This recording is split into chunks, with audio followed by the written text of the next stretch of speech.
Happy Sunday, folks. It is the 24K Life Show on Vibe106.com. Hey, I'm your host, Derek Gant. We are going live in less than 1 minute on the live stream, Vibe106.com. Thank you for joining us here on YouTube. We are glad to bring you the content, the information, and the reality that's going to help you to level up your life in a way that demonstrates you can live your best life without breaking your back. I'm Derek Gant. I'm the host. Here we go. Are you ready?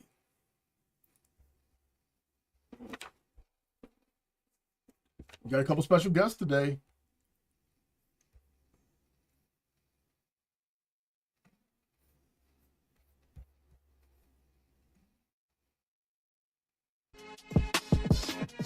You're listening to the 24K Life on Vibe106.com, the home of R&B, old school, new school, Motown, hip-hop, 90s, 80s, and more. Simply the best music 24/7. We are in the study of the Vibe House where we talk real life, real money, and being your best self. I'm your host, Derek Gant.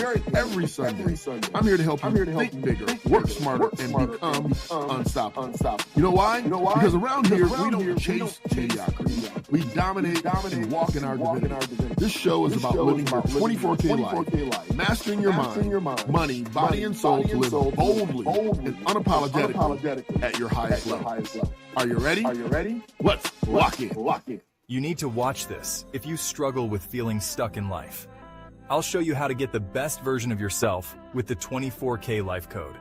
The 24K Life Code by Derek Gant isn't just a book, it's your blueprint to extraordinary living.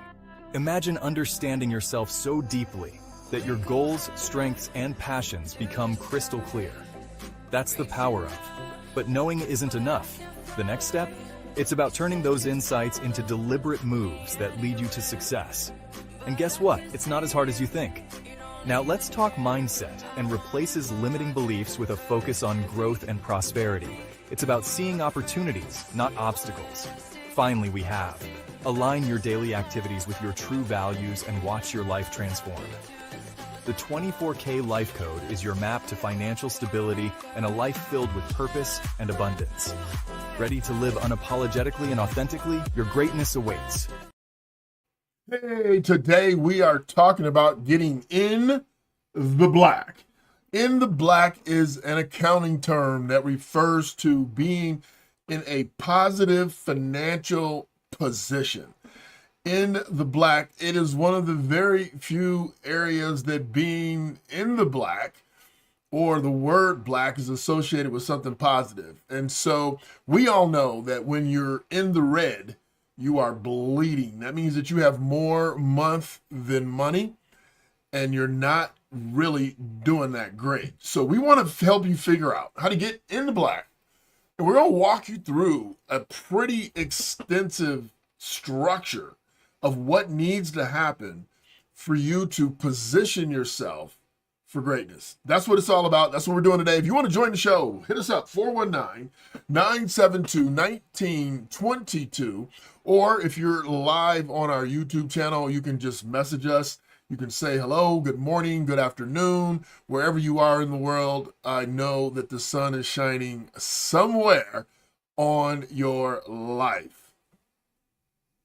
78% of Americans live paycheck to paycheck. Even high earners, over 60%, have under $1,000 saved. But the new money move is welcome to the 24K Life, created by financial performance coach Derek Gant. The 24K Life is where high achievers master their money, sharpen their mindset, building unshakable confidence and health.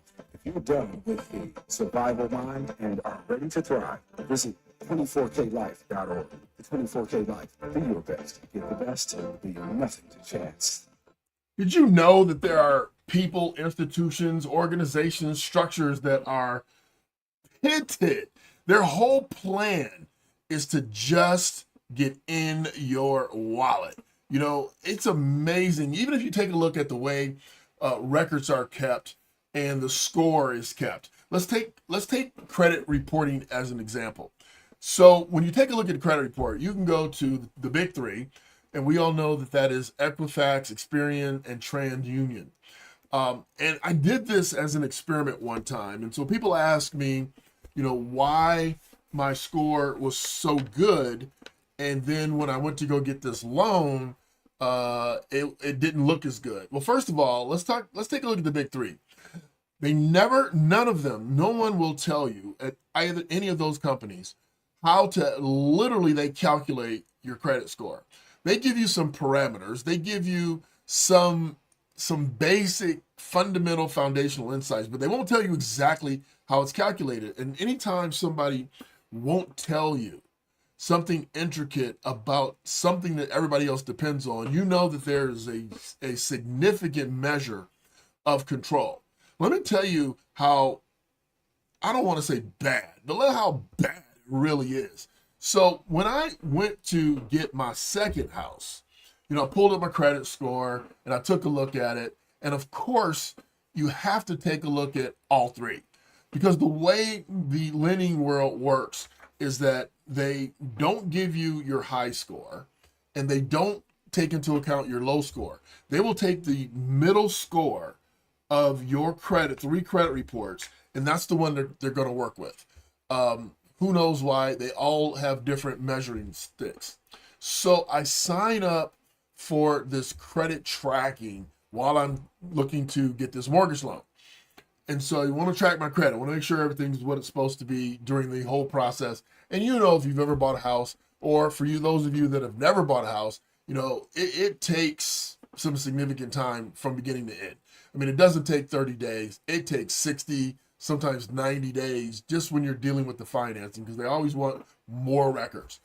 So, of course, you want to make sure that before you go to apply for credit for a loan, that you can get the loan. And so the number one step, of course, is do you make enough money? Number two is do you have the credit? So I pulled up these three credit reports. I sign up for credit scoring, credit repair, and I get my three scores.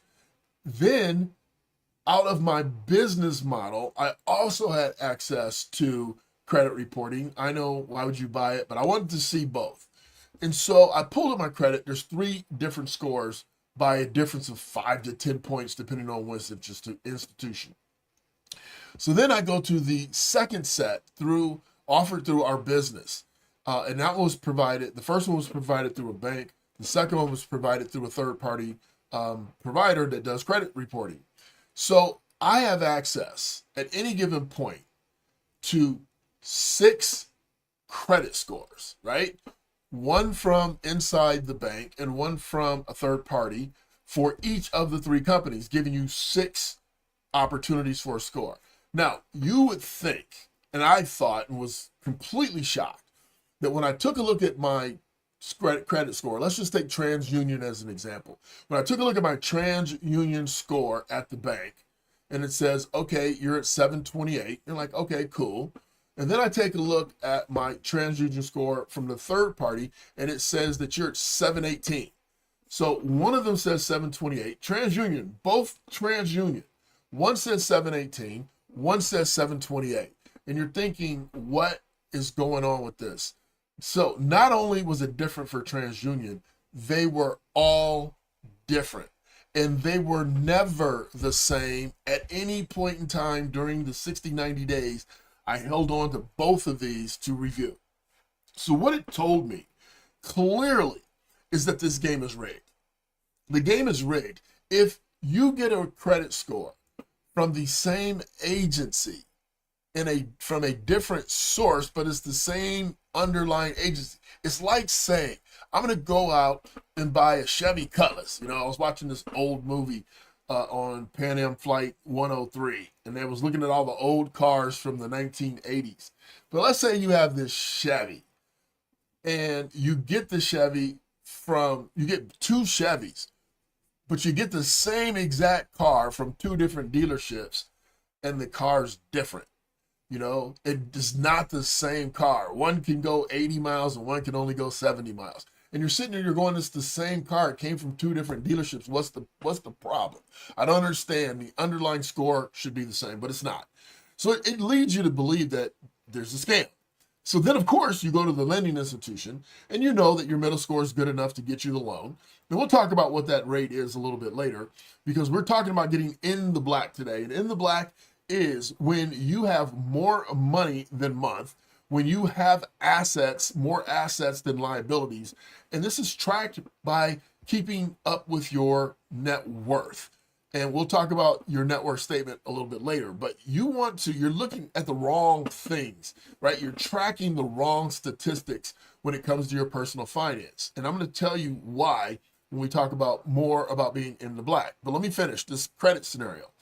So you go to the bank and you say, hey, I pretty much know what my score is. I know there's a bunch of different ones, but I got a pretty solid range of where I'm at.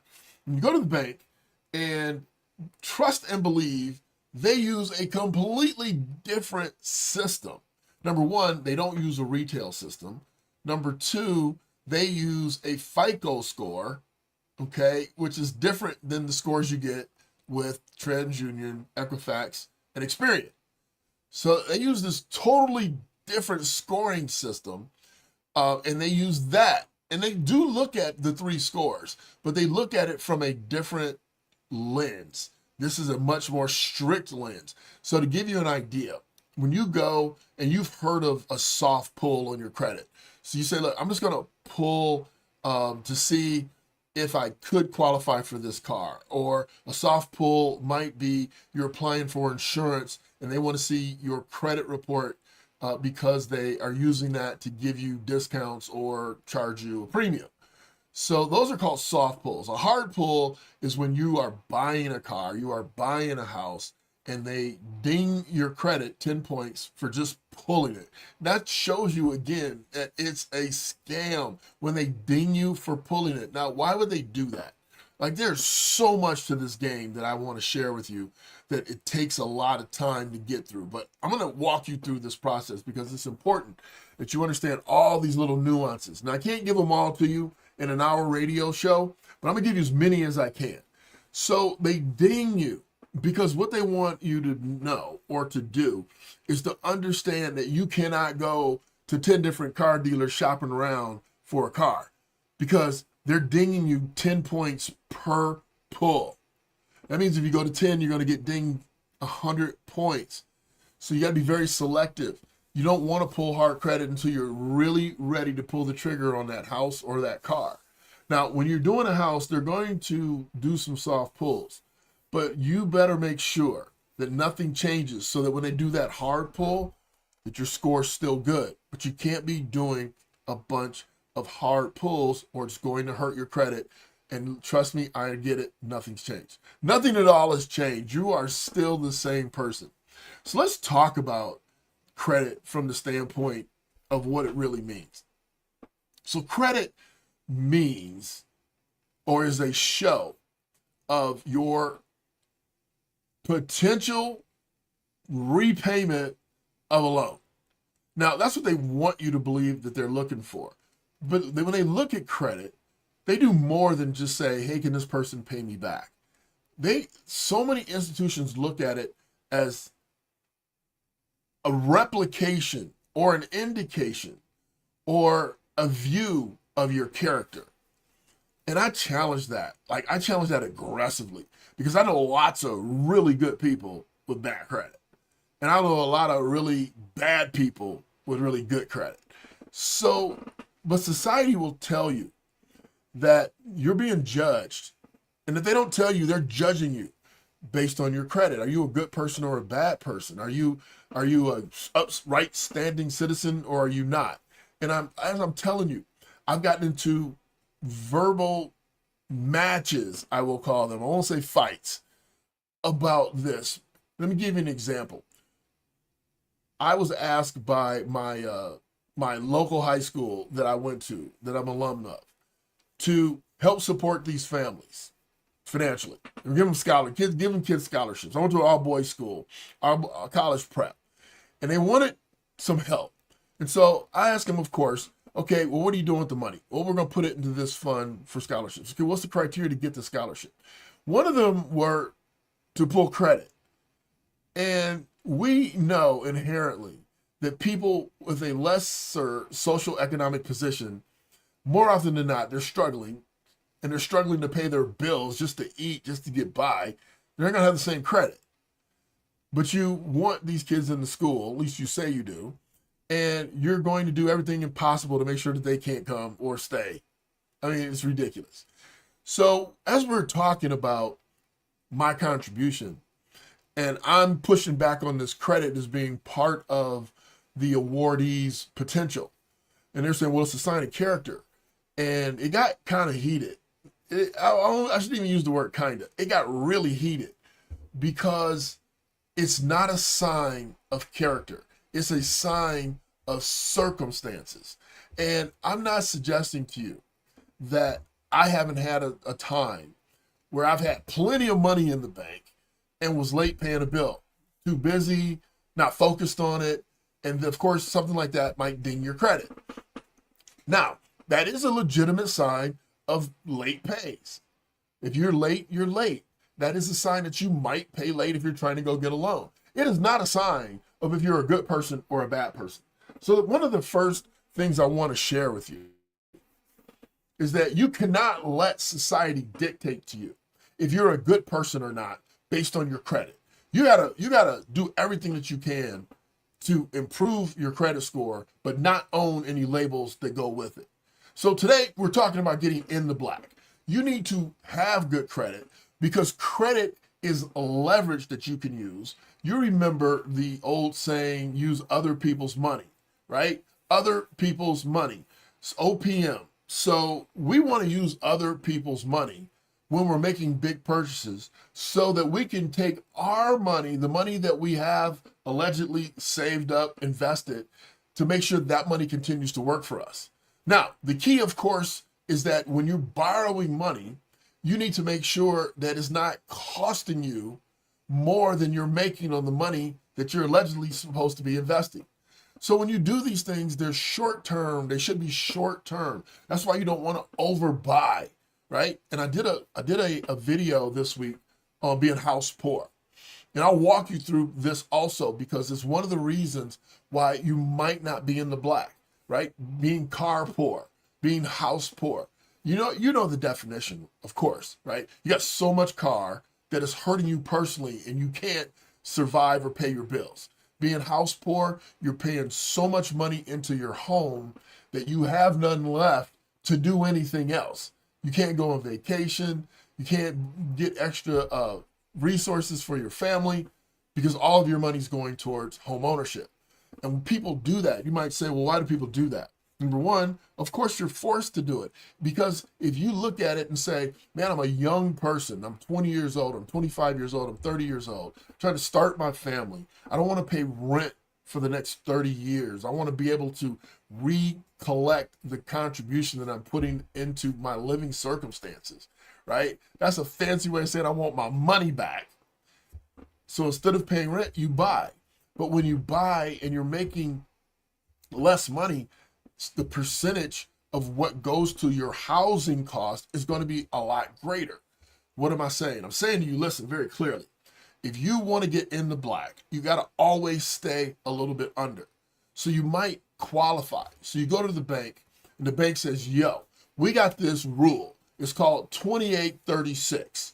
And what that means is that we will loan you no more than 28% of your income, your gross income, no more than 28% of your gross income towards housing.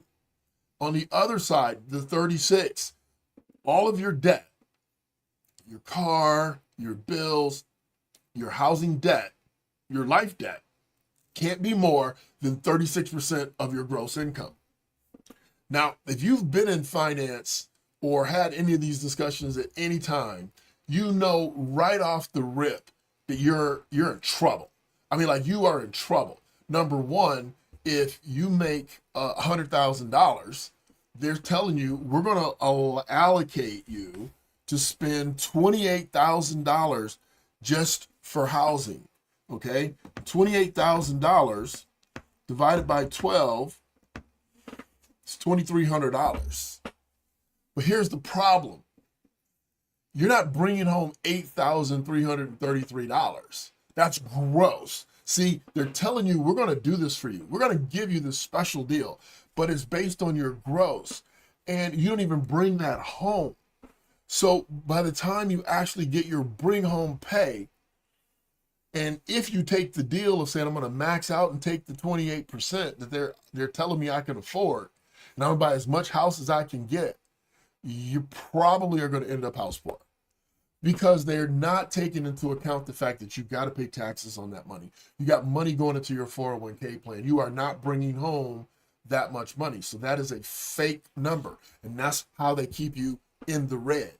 And you should be asking, well, why is this so hard for me to get in the black? And for those of you that are just joining the show, you can hit us up at 419-972-1922. If you want to join the show, ask any questions, we'll take your text live. If you're on our YouTube channel, and I see we do have some people on the YouTube channel, hey, message us, let us know where you're from, let us know if you have any questions, or if there's something you want to know more about as we go through this getting in the black. And being in the black means you are profitable. It means that you have more money than debt, more assets than liabilities. This means that you are on your way to growing, and we're going to figure that out with your net worth statement. But let's finish this house poor scenario. So you go out and you buy this house, and every time that they do it, they're going to tell you, basically, we're going to allocate you this much money. That means that you can buy this much house. So when you go out and they tell you that you can afford up to $340,000, they'll loan you up to $300,000, they give you that pre-approval letter. And you need the pre-approval letter, because most realtors won't even talk to you or show you a house unless you show you've been pre-approved. And the reason why they do that is because they don't want people wasting their time. They can't even get approved for a loan. And the reason why that is such a big deal is because they make it a three-ring circus to get pre-approved. They don't make it easy on you. Now, I was telling you about being in the red and why the question you would ask, the question I would ask if I wasn't a finance person was, why is it so hard to get in the black? And why do they make it so easy to stay in the red? And it's obvious, and I'm sure you know the answer, but here's the reason. As long as you are underwater and you're a good person and you've gone through the system this far, I mean, you've gone to school, you've worked hard, you've worked your overtime, you pay your bills, you fight, you scratch, okay? As long as you do that, they know that if they keep you underwater, meaning you never have enough money to just say, screw the system, I'm done, I'm out, I had enough, I'm going to go retire on the money that I've saved. They can keep you buying. They can keep you buying new stereos, new cars, new houses, new paintings, new pictures, right? Remodeling the bathroom, telling you you got to have this. That's why everything's on sale all the time, is to create this concept that if you get this now, you're going to get it at a better price than you'll ever be able to get it in the rest of your life. And you already know that's a lie, but it works because everybody's out there hunting for what's on sale, especially on these holidays, right? Companies make more money during Christmas with things on sale than any other time. Plus, there's the obligation that you have to get people gifts. You have to have a joyous time, and that takes you buying material goods. They want to keep you in the red. That's why they make it easy for you to get in debt with credit cards. Now, they don't make it easy for you to get inside that house, but the credit cards, the cars, oh yeah, they make it really easy for you to get inside there, but they make it very difficult to come out. So when you want to come out from being under the debt, it takes some real digging. And that's why you need to understand what being in the black is all about, what being in the red is all about. And you need to be teaching your kids, your young people, this is what you should be concerned about. These are the things this is how you use credit cards. You know, my partner went into a rabbit hole online the other day to help her son figure out the best credit card for him, the best repayment, the best usage, you know, the circumstances that you use a card. And she did it the right way, right? I did the same thing with my boys. So what you do if you're teaching your kids the game is you give them a card of one of your cards and you make them a signer or a user on the card, and you give them a card and you set a spending limit of $250. And then you tell them they can't use the card until they talk with you. What happens when you do this? A few things happen. The first thing that happens is that kid, as long as they're a user of your card, inherit your credit score. So when these kids graduate and they have no credit, they're stuck because they need to go buy that car. They need to get that apartment. They don't have a credit score. But if you put them on your card and you have good credit, they inherit your credit usage on that card, which will in turn give them credit that they so desperately need to come out in the world and not get hemmed up, right? And they hem you up by making you pay higher rates when you have bad credit. So what she did was she put him on the card years ago, like probably his freshman year in college. Gave him a card. She capped it so he can't hurt the family. You can only spend $250. Then she put parameters on there. Listen, you can only spend $250 and you can't spend zero without telling me. I'm a text message away. Mom, I need to do XYZ. I need to Uber. I need to, whatever it is. Let me know. And then I can give you the thumbs up or not. So you're keeping that kid responsible. What are you actually doing? You're teaching prioritization. You're teaching organization. You're teaching them, hey, what's important, what's vital, what's a want, what's a need, what do we use credit for, what don't we use credit for, and of course, paying it back. Paying it back. So I've done this with my adult kids. Hey, here's a card. Here's the limit. Don't ask, we won't move the limits until you prove you can manage that limit. And you do the same thing. If you put $250 limit on it, you don't raise it to $500 until they prove that they can handle the $250. And why would you raise it at all? Maybe they're buying an airline ticket to come home and they need more capacity than $250. So this is the game that you want to know yourself and that you want to teach your family. You want to teach your loved ones. So I will promise you, being house poor, being car poor is worse than being house poor because you can't live in the car. And what do I mean by being car poor? How many people do you know that have an $800 car payment and they bring in $2,000 a month? They bring in $2,500, $3,000 a month and their car payment's $800. We haven't even talked about the insurance, the gasoline, the maintenance, just the payment, $800 a month. You are car poor because you don't have the capacity to do much else after you pay your rent, after you do your food, your groceries, your gasoline, kids' needs. You're done. I mean, you are literally done.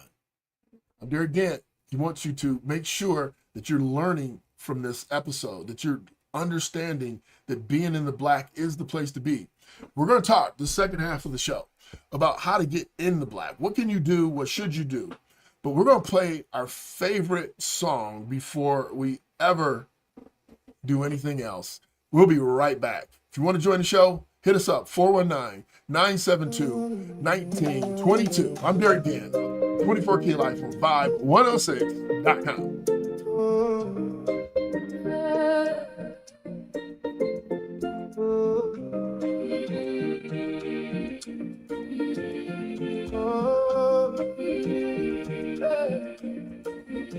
I was broken spirit, now I walk in light. Book in my left and peace in my right. Didn't chase the blocks, I chased the wood. Now my feet stay steady even when it hurts. I learned slow can be fast, right? Plant good seed, let the Lord provide. Beat hands, clear mind, I don't need the show. Heaven in my steps, watch the favor grow. He ordered my steps, make my table full. I say yes, yes, yes, yes. Now I live by the rule. 24K, 24K, God's favor on me shining so bright. Golden minds, I keep it right. Abundance on me, 24K, 24K, 24K. Faith over fear, I sleep at night. I obey, blessed, that's the drive. 24K. My wings and wisdom nothing change. Not by what I wear, but be changing my vein. Discipline, rhythm, I rise on time. Prayer on my tongue and no plan in my mind. I don't need a flex, but the world costs free. I'm free in my soul and the rest follow me. Bills get handled, doors swing wide. When I walk in purpose, which takes the ride. He ordered my steps, make my table full. I say yes, yes.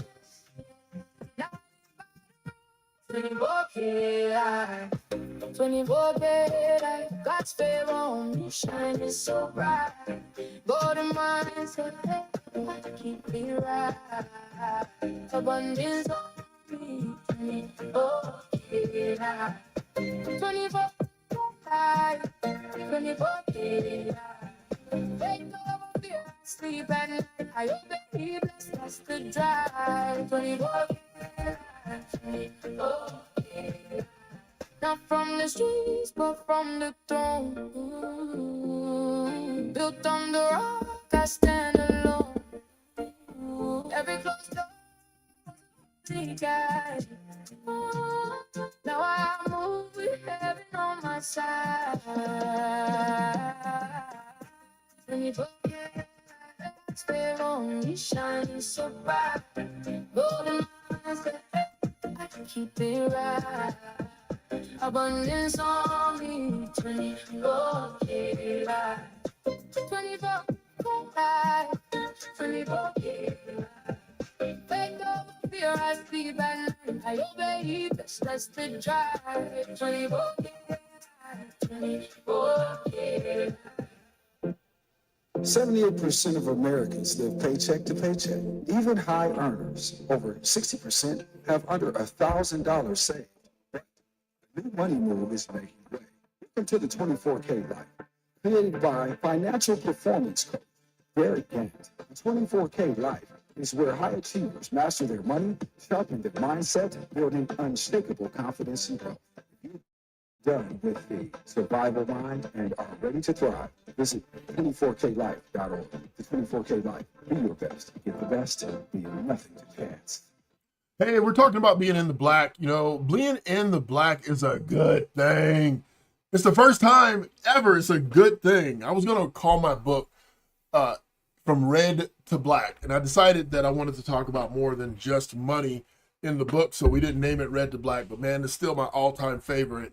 Red to Black. We want you to stop bleeding, stop the siphoning of money off of you, your family, and start moving into better financial decisions, being in the black. So when you do your net worth statement, and it's easy to do, what you want to do is get a pen and paper, and you want to write down all your assets. So anything that you own, an asset is something worth value. Anything that you own that's worth more than $500, you want to write that down. So any pensions, retirement accounts, investment accounts, CDs, jewelry, anything that you value, that if you sold it at a garage sale and you can get $500 for it, it gets written down. And then you're going to write down all of your debts. What do you owe people? So most importantly, most people's biggest asset is their house. So if we were to write down, hey, my house is worth $412,000, okay, and I owe $112,000, you're going to have $300,000 of value. So you're going to write both down. On the asset column, you're going to write down the 412 because that's what you believe it's worth. Not what you paid for it, what you believe it's worth. And if you don't know what it's worth, you can go to Zillow. Zillow will tell you real quick what they think it's worth based on recent sales, based on your neighbor's house sales, based on houses that are similar to your size and your territory. It'll tell you what the value is, what the estimated value is. So you can do it that way.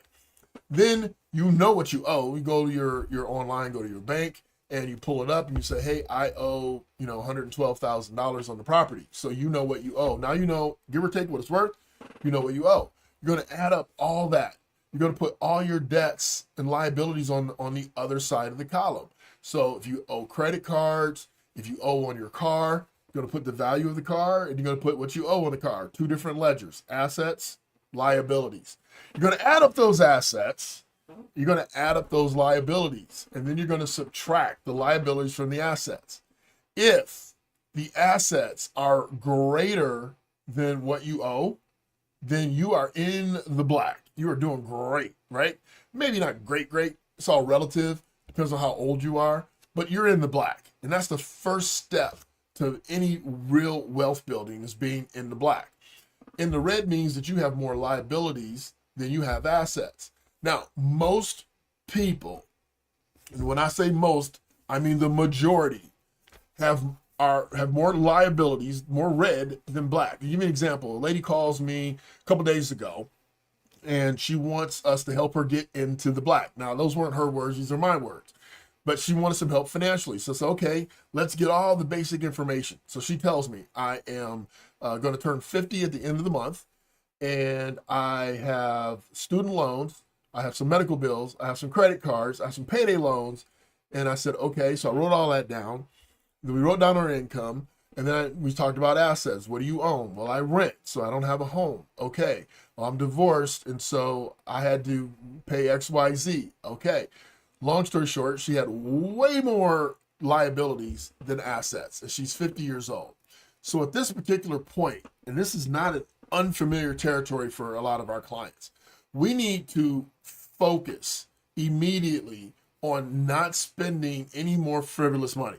There's no more poor Amazon purchases, because what society has done is lulled you into soothing yourself by making it easy for you to get things that you think you need or want, and get them quick. Like, get them so quick that by the time you change your mind, the crap's at the door, right? Like, maybe I don't need that. How many times have you in the day, you're like, I need to go get XYZ, but you had to leave the house, get in the car, and go get it, and that you never got it because you got other things to do. Other things pop up. More important things pop up between the time you decide you want something and the time you actually go get in the car and drive over to the mall, right? It used to be the Franklin Park Mall when I grew up. Drive over to the mall to go get it. By the time you could get over there, 2 weeks have passed. You forgot that you even wanted it. And if you do remember that you wanted it, you don't want it as badly as you did. But they've removed all those buffers, right? I told you when we first started the show, there is an all-out war on your wallet. They want you spending, because as long as you're spending, you got to keep working. And if you are having a one stream of income, right, in your household, that makes it even tougher for you to get ahead. It makes it tough for you to stay even. I told you this individual that I'm helping, her number one goal is to stop living check to check. Her number one goal really is to stop using payday loans. So it's not even check to check, it's payday loan to payday loan. And those things are nothing but ripoffs and gimmicks. So we're talking to the individuals that are making great money, who look good on paper, got more than one income coming in the house. You know you could do better. On paper, you're killing the game, but in real life, you're not. That's what we're talking to. And we want to help you figure out how to get in the black. And the first step is you got to know where you stand. So we talked about the problem. Now we're going to talk about the solution. The solution is knowing where you stand. And if you want to know where you stand, you need to take the net worth challenge and fill that out. If you are struggling and you want some help, or you want a form, because the banks will give you a form. We'll give you a form. Just hit us up, 419-972-1922. Or if you're on the air, just hit us up and say, I'd like the form. And we will get your email address and email you the form so that you can do your net worth statement. Not only should you do it one time, don't you think you should do it maybe at least every 3 to 6 months? Every 3 to 6 months, you should be taking inventory, right? You keep track of your car mileage so you can get the oil changed. Don't you think you should keep track of something that keeps the car going? Your money. Let's figure that out. Let's get more people worried about their net worth. Now, you never hear about net worth in the ecosystem of finance, because they don't want you focused on it. They don't want you focused on the bottom line. They want you focused on income. How much money do I make? Am I making enough? Am I making more than Marge is making or Sam is making? Am I making a competitive wage? They don't want you focused on your net worth. They want you focused on income. Understand that when they keep you distracted from what really matters, then you don't worry about what really matters. And if you're not worried about it, you're not thinking about it. If you're not thinking about it, you're not talking about it.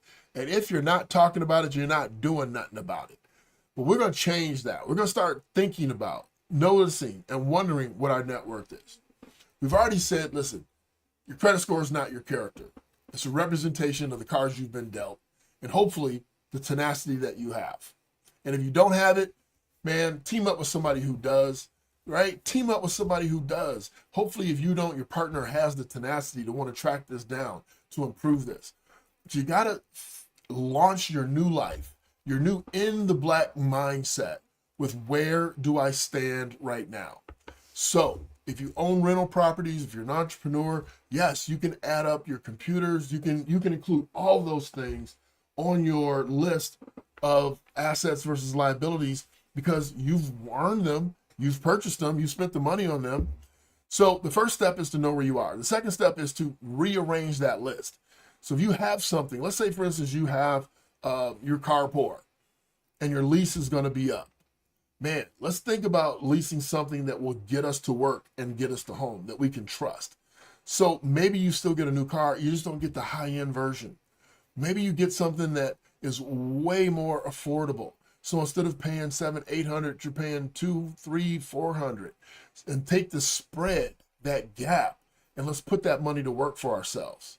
Okay. The second thing, if you're buying a home, let's make sure that we're not going to be house poor. You know, what a smart person will do is they will take their rent, they'll take their current mortgage, they'll see what percent of their net income that is, see what their discretionary income is. And discretionary income is the amount of money that's left over after you've done your income and you subtracted all of your spending. That's discretionary income. So if you end up with $800 left, let's put that to work. Let's make our money make us some money versus finding a way to spend it. You know, I know it's expensive to go to the grocery store. Trust and believe, I know. But we don't have to spend all of it by going to the grocery store every day.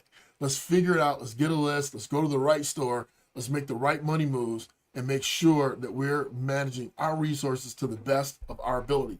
I'm Derek Gant. We're talking about being in the black. In the black is when your money is better than your debts, better than your expenses.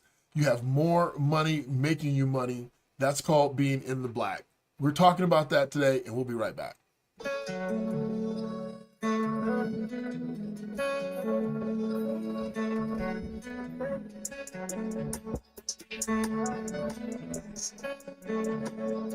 You better bless him. Talk to the storm, but I came out straight. Brand in my baby, I ain't never been. Blessings on blessings, you feel it. Devil take shots, but I don't make it escape. Fight with my tool, I don't need any defense. I'm a rough guy, and sit on my chest. Worried is all when I'm giving it stress. Favorite like water, it cover the best. I don't see shit, I just stand in the flow. King on the vest, be back on my own.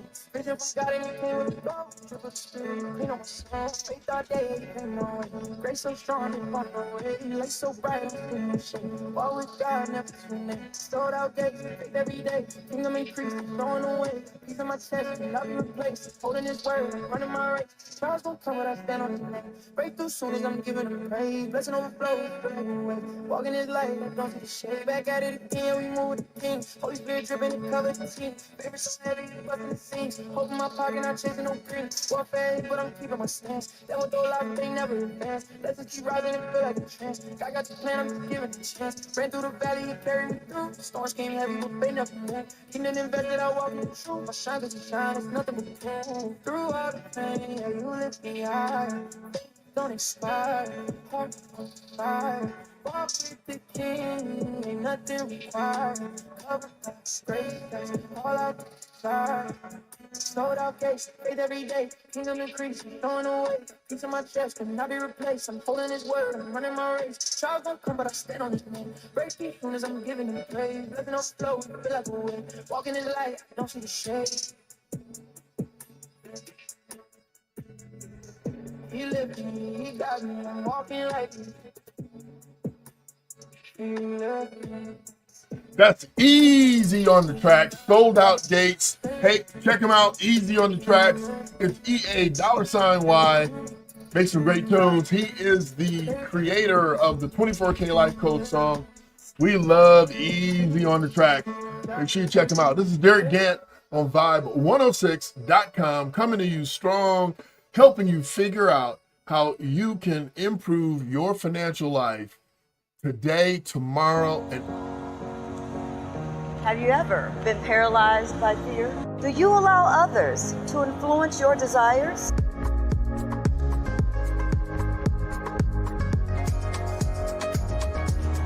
I'm here to be your guide. Curate an experience that's just for you.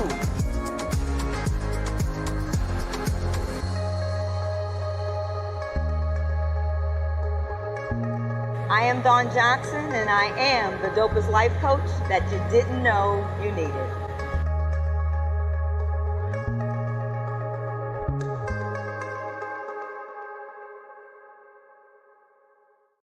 Hey, we are on Vibe106.com talking about being in the black. This is the 24K Life Show. I'm your host, Derek Gant. And let me tell you, we are talking about the black gold, the real truth about your money and how to get that money making you money. So we talked about the problem. We started talking about the solution. First step in the solution is to know where you stand. Do a net worth statement. Where do I stand? This next step is to prioritize those lists. You're not going to attack the asset list. You can look at it, of course, and say, man, maybe we should buy better assets, more appreciating assets. I remember in 444, Jay-Z's got a song, I think it is 444, that he talks about buying a painting, and 10 years later, the painting's value quadruple.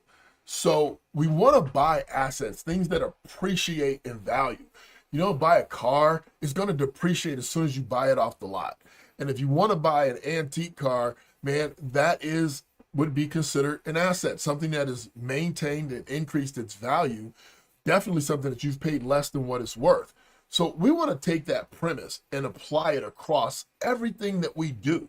So we're talking about where do we stand, doing a net worth statement, taking inventory. How can we buy better assets? On the other side of the ledger, how can we get rid of liabilities? So you're taking a look at what you owe and you're trying your best to figure out how can we get rid of this debt, these liabilities? How can we pay them off sooner? I'm gonna give you a couple quick tips. Number one, if you figure out how to stop buying crazy-ish today and save that discretionary income number I mentioned earlier, save that $500, $600, $700, $800, number one, so we can get away from living check to check. Number two, once you actually have a significant emergency fund, let's say, honestly, let's say that a couple grand is not significant, but it's a couple grand. It'll take care of most household emergencies, okay? Not a job loss or displacement, but broken window, new tires. So let's say you get to a couple grand. Then we can take that discretionary income and start to focus intently on eliminating our debt. And so you look at the liabilities and you say to yourself, how do I know which one to get rid of? Well, everybody's scenario is different, but I'm going to give you a generic diagnosis. I'm going to suggest to you that you want to take a look at your credit cards. And you want to look, they're going to tell you, if you read a financial planning book, if you read an economics book, they're going to tell you to pay off the biggest balance with the highest interest rate, because it makes sense. That card is hurting you the most because the biggest balance is accumulating a lot more debt on the highest interest rate. The problem that people have with that strategy when they do it by themselves is that it takes forever. People don't see progress using this strategy because it takes so long to get rid of that big debt. And now you're still seeing the other smaller debts. So I've always taken a different approach. And I know my approach works because I've used it myself. When I was in my 20s, I'm 60 years old now. So when I was in my 20s, I used it. I didn't have debt, but my spouse came into the marriage with a bunch of debt, and I used it to get rid of her debt. I've used it thousands of times for thousands of clients over the years. So I promise you it works. So what we do is we're going to take all of our revolving debt, and that's debt that like credit card debt, something that you can pay off, but it gives you access to use it again. So we're going to take all of our revolving debt. We're going to list them from the biggest debt at the top. We're not talking interest rate. We're talking the amount that you owe, the biggest one at the top. And we're going to subsequently list every debt thereafter in order from size, from largest to smallest. And then what we're going to do is we're going to take that smallest debt, and let's say it's $300, and you've got your emergency fund money stacked up now. So that money's stacked up. You're not worried about that anymore. You got that stacked. We can now use your discretionary income, that $500, $600, $700, $800 that I was talking about before. And if you missed it, hey, you can hit the show up at 419-972-1922. and we'll give you a recap of the show. We'll send you a listing of the show. You can get a recording of it. So you're going to take that discretionary income and you're going to apply it to that smallest debt. And if that smallest debt is under the $800 or whatever your discretionary income number is, you can literally wipe that debt out. So you've seen progress right away. But before you even do that, you got to agree to yourself that you're going to be in the mindset that you are not going to live on credit any longer. You're not going to live on credit. It's not going to hold you captive. It's not going to control your life. That you're going to dominate your destiny. That you're going to put in the work to own your life, and you are no longer going to be an economic slave. I forgot that part. That's step one. Then we said step two was doing the net worth statement. Step three was prioritizing those assets to make sure that the ones that you have you can keep, and the liabilities, how we can get rid of them. That's what we're talking about right now. So we're taking that revolving debt, we're listing it highest to lowest, and we're attacking the lowest debt. Once we hit that low debt, we're going to roll that money. So whatever you were paying on that debt, and let's say that 300, you were paying $50. You're going to take the 50 plus the discretionary income, and you're going to apply it to the next lowest debt. So I want to know if you realize the momentum that you're going to create by continuously rolling up these payments on the other debt. So every month, you're potentially eliminating a debt depending on how many cards you have and what size they are. But what happens is that you begin to feel more confident about going to work, about busting your back, about saving this money, about these blood, sweat, and tears, because you're moving out of the red into the black. So we got a question. It says, how can we help others pay off our student loans faster? Yeah, student loans are a behemoth. And what I would tell you is that you want to pay them off faster, but I would pay them last. And the reason why I pay them last is because they usually are unrelenting. When I say they, I mean the lenders, the government. They're unrelenting.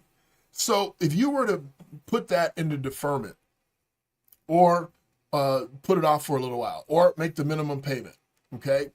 And then if you're getting help, it says, how can we help? So if you're helping someone, what you can really help them do is to organize, to budget, to stop spending, and then get that discretionary income up number as high as you can.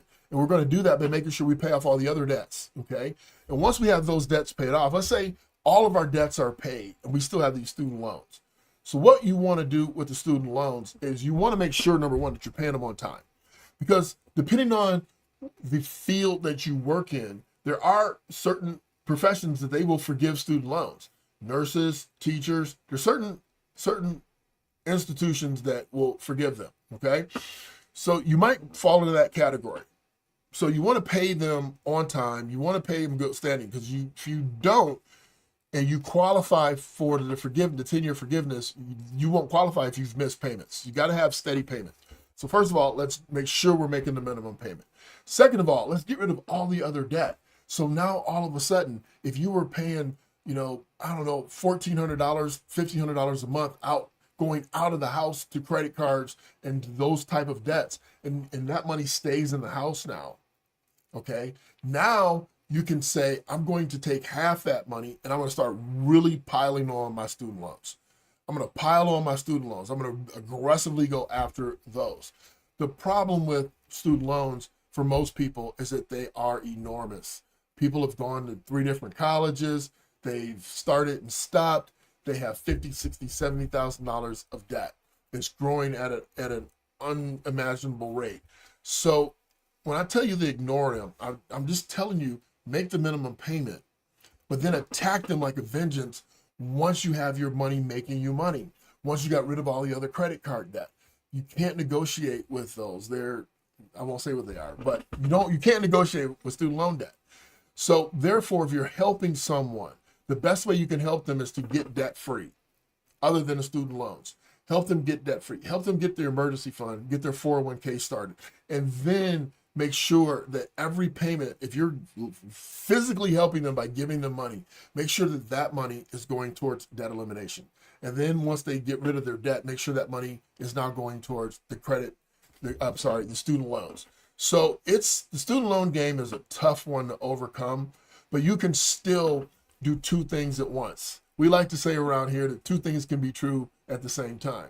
So we can get rid of the student loans by continuously making that payment, paying even more, maybe even double, but at the same time, we're putting money over on the other side. So if you follow the show, what I laid out for you was a strategic plan to never be broke again, number one. Because what I told you was that we're not going to aggressively pay off debt until we have an emergency fund. You need that emergency fund for emergencies, and you need to be dedicated to the flow. You need to be respectful. See, money has rules, just like everything else, like your body, there's rules. And if you don't follow the rules, you end up fat. And we know as we age, it gets more and more difficult to stay fit. We're older, you don't move as fast, you don't move as much, you eat more junk because you're in the house, you might not want to cook, so you go out to eat.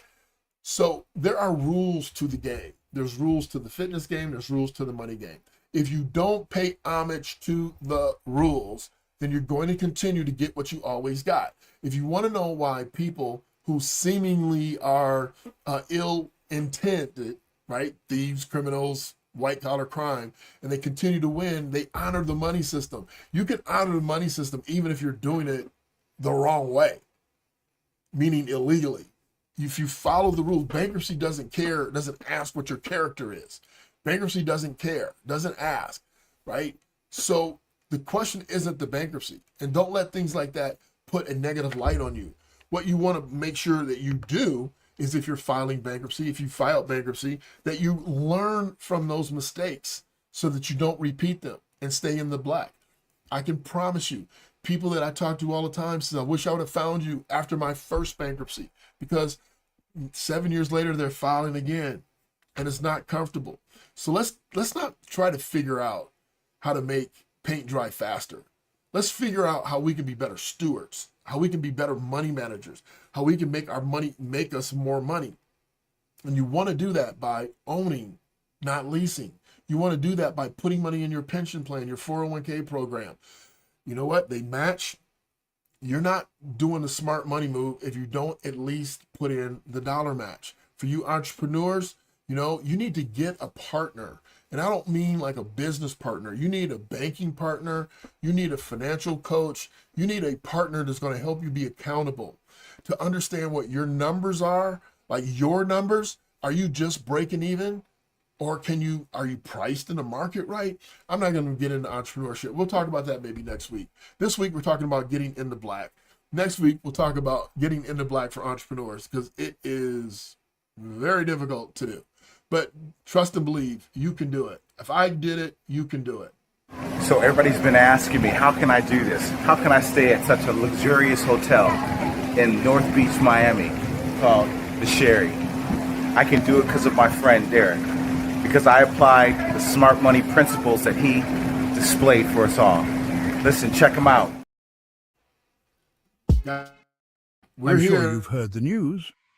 Financial freedom is within your reach, thanks to Derek Gant. With over 25 years of experience, Derek's 24K life philosophy transforms everyday challenges into stepping stones for success. Imagine mastering your finances, setting and crushing your goals, and shifting your mindset to elite levels. Derek empowers you with tools for financial freedom and measurable results. His strategies are crafted to ensure you live the life you've always dreamed of. From his book to engaging workshops and online content, Derek's insights are designed just for you. Start your journey today and turn your aspirations into achievements. Visit derekgant.com. It's time to live your 24K life. Are you ready?